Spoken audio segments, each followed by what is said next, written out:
श्रीमद् भागवत गीता और जिंदगी। प्रस्तुति 21। अध्याय 2। अहंकार का अंधकार। Swami Dayanand Saraswati explains, when you are in sorrow, you are present as a whole person. In fact, sorrow cannot come unless you are there as a whole. Some people have a feeling of deadness due to some emotional problem, and in order to relieve it, to feel alive, they work themselves into sorrow. Only then do they feel that they exist. Only then there is some reality for them. Artists sometimes have problem. They feel dull and think that they should be in pain. It is because the whole person comes out of the pain and then something is produced. Similarly, Arjun became a whole person because a storm had occurred.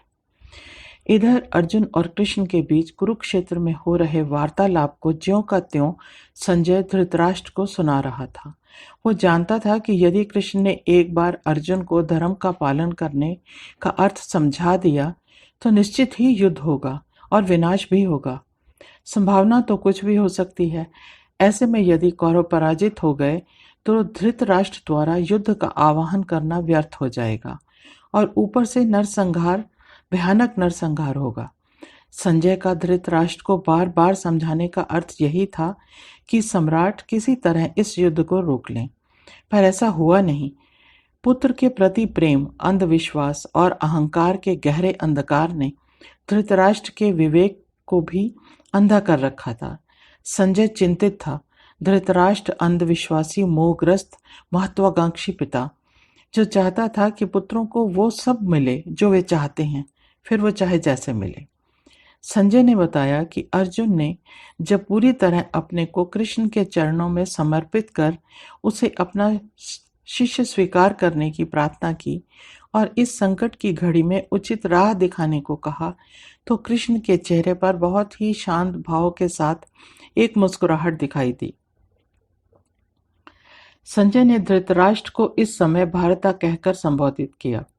ऐसा करने में संजय का उद्देश्य धृतराष्ट्र को उनके पूर्वजों की महानता की ओर ध्यान आकर्षित करना था। यह संभव है कि संजय ने यह कहने का प्रयास किया कि वे अपने वंश की परंपरा का पालन करें और युद्ध को रोक लें।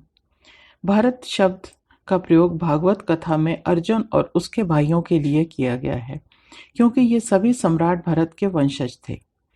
कृष्ण अब उत्तर देने को उद्धत थे, यानी तैयार थे, पर इसके लिए वे अर्जुन को युद्ध भूमि से दूर नहीं ले गए। वे वहीं दोनों सेनाओं के मध्य में ही खड़े रहे। उनके मुख पर उभर आई हास्य की रेखा अहंकार की नहीं थी कि अर्जुन ने उन्हें बहुत बड़ा ज्ञानी मान लिया है या दुविधा के निवारण के लिए उनकी शरण में आ गया है। ये हास्य रेखाएं तो कृष्ण के मित्र अर्जुन के लिए उस मृत्यु तुल्य घड़ी में अमृत के समान थी।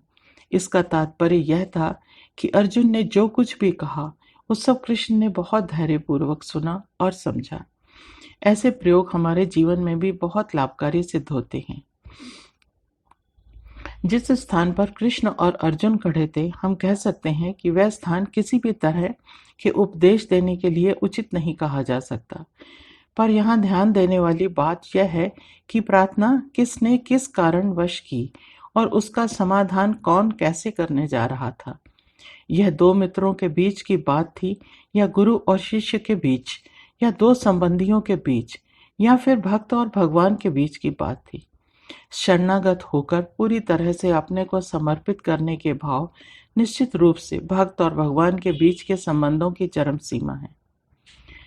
श्लोक 11 भावार्थ। श्री भगवान बोले, तू शोक ना करने योग्य लोगों के लिए शोक कर रहा है और पीड़ितों के जैसे वचन कह रहा है।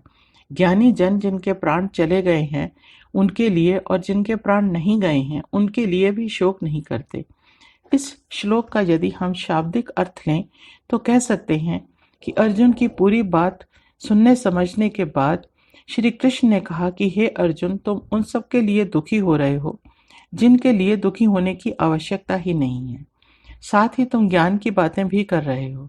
बुद्धिमान लोग वही होते हैं जो ना तो जीवित लोगों के लिए दुखी होते हैं और ना ही उनके लिए जो मृत्यु को प्राप्त हो चुके हैं।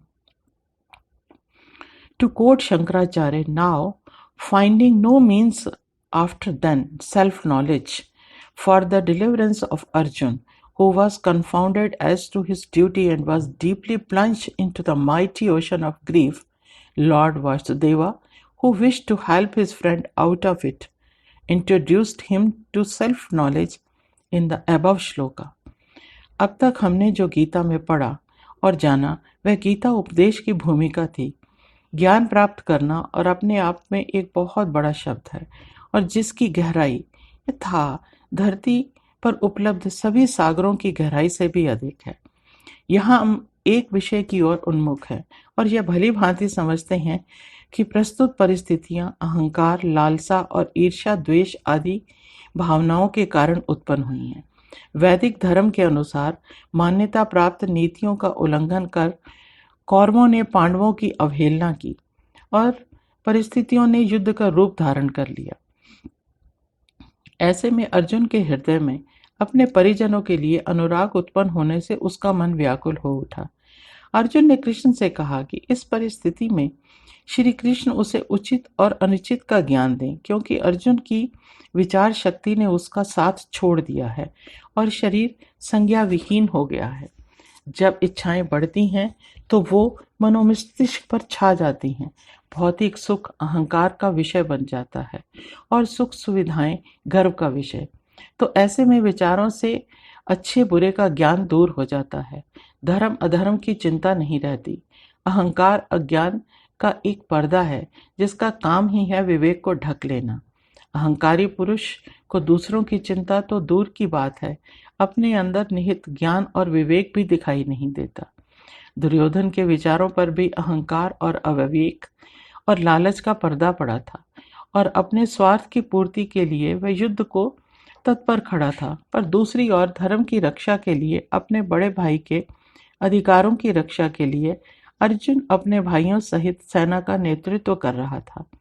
जहां एक और दुर्योधन को अहंकार ने विचलित कर रखा था, वहीं दूसरी ओर अनुराग ने अर्जुन को शिथिल कर दिया था। एक और दुर्योधन अपने महारथियों के सहित युद्ध की यलगार कर रहा था, तो दूसरी ओर निढाल अर्जुन अपने शस्त्रों का त्याग कर श्री कृष्ण की शरण में जा बैठा था। एक और दुर्योधन अपने परिवार के प्रियजनों और गुरुजनों और वयोवृद्ध सदस्यों की जान को दांव पर लगाकर राज्य प्राप्त करने को अधीर हो रहा था, तो दूसरी ओर अर्जुन उन सब का वध कर पाप का भागी नहीं बनना चाहता था। दुर्योधन धरती का राज्य चाहता था और उसकी कीमत देखकर अर्जुन स्वर्ग का सुख भी नहीं चाहता था। भीष्म और द्रोण कर्तव्य के बस में थे और अर्जुन नियति के बस में था। दुर्योधन की आंखों में वैभव की चमक थी और अर्जुन की आंखों में करुणा। धृतराष्ट्र और दुर्योधन बिना विलंब युद्ध चाहते थे। अर्जुन अपने परिवार की रक्षा हेतु युद्ध से पालन चाहता था। दुर्योधन ने अपने उद्देश्यों की रक्षा हेतु अपने परिवार को दांव पर लगा दिया था और उसी परिवार की रक्षा हेतु अर्जुन ने शस्त्रों को त्याग दिया था। धृतराष्ट्र चाहते तो युद्ध को रोक सकते थे, पर वे ऐसा कर नहीं रहे थे। उन पर पुत्र मोह के जाल का बंधन बहुत कठोर था। कृष्ण युद्ध को इसलिए अनिवार्य मान रहे थे कि इस मोह जाल को काटकर धर्म की संस्थापना हो सके। दुर्योधन की भुजाएं युद्ध के लिए फड़क रही थीं और अर्जुन निढाल बैठा था। शांति स्थापित करने के सारे प्रयत्न विफल हो चुके थे और धर्म अराजकता के अंधकार में डूब चुका था। युद्ध की सच्चाई तो यही होती है कि दोनों ओर की सेनाएं और सेना नायक दोनों ही एक दूसरे को शत्रु मान हथियार चलाते व नरसंहार करते हैं। पर कुरुक्षेत्र में पांडवों के सेना नायक के मन में अनुराग का संचार हुआ और हाथ से शस्त्र छूट गए। ऐसी परिस्थितियां हम सबके जीवन में कई बार आती हैं, जब हमारे सामने करूं या ना करूं के हालात पैदा हो जाते हैं। उस समय जब हमारी अपनी बुद्धि काम नहीं करती, तो हम किसी ज्ञानी समझदार व्यक्ति की सलाह लेते हैं, जो उचित भी है। धन्यवाद। नीरा भसीन।